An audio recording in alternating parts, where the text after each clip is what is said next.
rage quits against him like they did in IPTL. I don't even remember who it was. Vampire, I think. Yeah. He's like, GLHF, ... Vampire. And then Vampire left without a GG. That was scary. How is Mao? That's the Ministry of Wind. Desrow, that's right. Is hanging out at the Ministry of Wind house, which is in a country... Poland, I believe? Poland? It's in Poland, yeah, right? I think so. Yeah. I think you're right. I just, yeah, I'm pretty positive it is, so... Okay, well, it's PVZ. We've seen a ZVZ and we've seen a PVT. They're pretty cool, actually. We have a lot of varied matchups in the first round here. We'll see who keeps advancing past this. The Forensing is very, very strong with Zerg players at the moment. As well, I could even argue to say that the Korean scene is too. Obviously, we had Startail Life that just won the GSL Code S Finals. But of course, at DreamHack Bucharest, we had two Acer players, who's in a team entirely of Zerg players, Nerchio and Bly, actually competing for the finals. Yeah, that was an interesting DreamHack. It only had 2 Korean players in it. It was Quantic, the STC, and Fnatic Rain. Yeah. And both of them got to the playoff bracket, and both of them lost in the first round of the playoff bracket. The top 8 had no Terrans in it whatsoever. It was pretty funny because there was a great post on I think it was on r/StarCraft that was like how I initially thought this match would go as a Terran player. Oh no, they're going to play each other in the next round. finals or whatever. Yeah. Yeah, they're going to play each other in the round of 8 because they're both Korean and Terran and awesome, and then they just both lost. Yep, they both lost to Freyr and Bly, I believe, were the guys who defeated them. But apparently Giant, a player from Bulgaria, beat the STC in groups 2-0. Really? Yeah, so some interesting results. You always get some interesting upsets or something at events like that. And actually, someone was just saying Forsen, the European player Forsen 2-0'd Hyun at one of those live events in Europe in a group stage, and that we need Forsen to get on. But apparently Hyun's beaten Forsen a bunch of times since then, so maybe not. And that brings up a good point. Speaking of foreign Zerg players, and we are going to have Scarlet take on... No, did that change?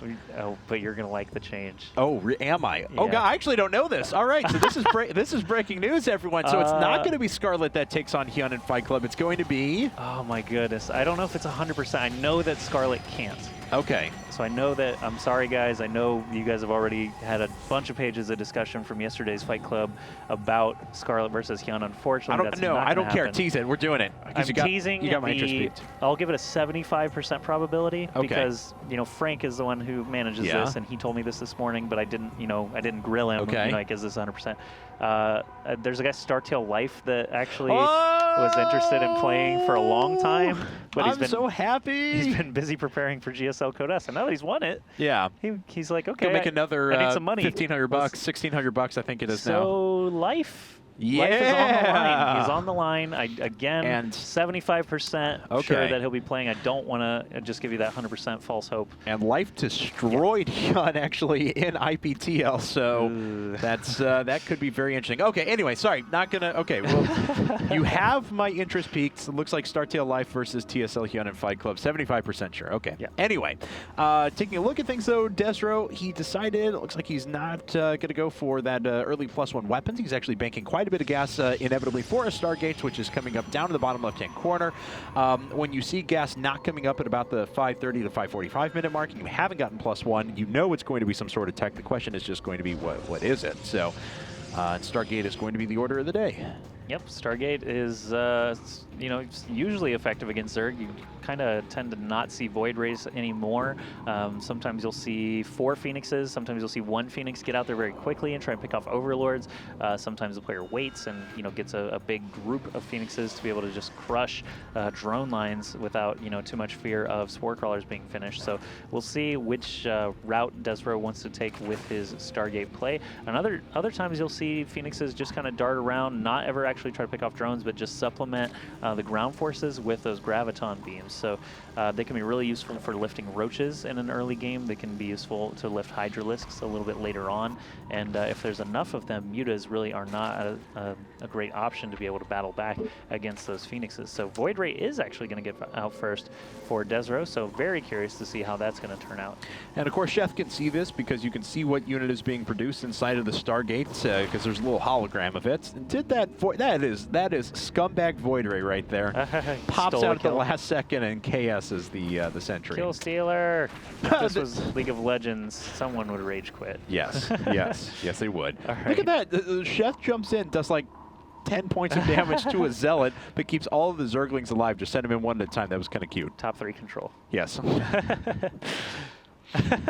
All right, second Void Ray popping out, another 4 gateways. So is he saving up for a 5th as well? No, so it's just going to be 5 gate plus 1 Void Ray push. And we'll see if he decides to try and expand out of this as he moves up with some units. Sheth already preparing with a lot of Spore Crawlers back at home. Just one of those at each base. Yep, he's really not fearing a Phoenix follow-up. It looks like, I mean, he does have a couple of spores, yes, but I mean, that's going to protect whether it's Phoenixes showing up or whether it's a Gateway Force with Void Rays overhead. You still want that anti-air damage being done if someone is in your base stomping around. It does limit the positions that Desrow can really take there.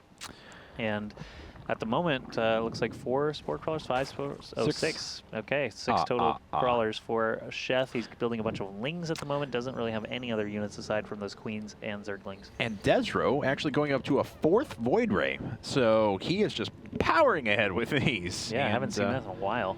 No, I have not either. That's going to be a lot of DPS, a very strong army. Sheth had an opportunity to catch some sentries, or at least force all the energy out of them. Yeah, they could have needed to protect themselves very quickly.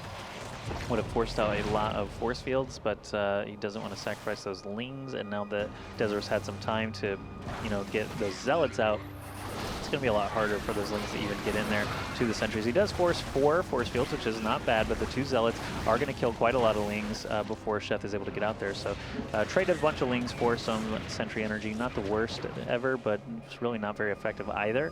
The 4 Void Rays, still very curious to see what's going to happen with that. Oh, Nexus cancel. He's going to do a big wave of Gateway units instead. That's right. How many Void Rays? He stopped at 4, and now it's just going to be 6 gate production after this. 6 gate, 7 gate, 7 gate, it is 7 gate. So a big old fat all-in from Desrow here, and Sheth, does he have enough to defend this? He's only got 50 Lings on the field. He does have a number of Spore Crawlers. He's got a few Spines coming up. He will absolutely have to give up this space. But it looks like he's going to try and counterattack. Okay, if Desrow, I mean, he's counterattacking into nothing, essentially, at the moment. So Desrow, if he can get a couple of sentries up at his wall, he's going to be totally fine. And Sheth was actually caught trying to take a 4th base there. Not going to happen, not today. And these 3 Spine Crawlers are all going to get powered down extremely quickly by the Stalkers, Sentries, and Void Rays. The Lings are showing up behind now. This is going to have to be on the Sentries for some quick force fields to be able to just effectively segregate these Lings away from his army, keep them alive. And now these 2 Infestors are going to get gunned down very, very quickly. Sheth already looking in a lot of trouble. I don't see much anti-air here for him, aside from his Spore Crawlers and a couple of Infestors, but Desrow doing a good job leading with his Gateway units to try and pick those off, and successfully picking them off. Yeah, and Sheth taking a lot of damage here. Desrow loses one of his Stalkers, but he's got still so much firepower in this army. Sheth has to pull a lot off the line, but force fields are completely trapping him in. Running around the side with a couple of roaches, but that alone not going to be enough. Desrow continuing to reinforce this position as well. Force fields are pretty darn good, and Desrow is going to continually warp in. There's a pylon on the far left side of the map that's pretty short walking distance through that 4th base location, through the 3rd, and over to this natural. So Desrow already rolling here, even if this attack somehow fails. Yeah, that's the GG from Sheth. I was going to say, even if it fails, he's ahead so much now from that 3rd base that he's going to be in a great position no matter what. Desrow taking the first game.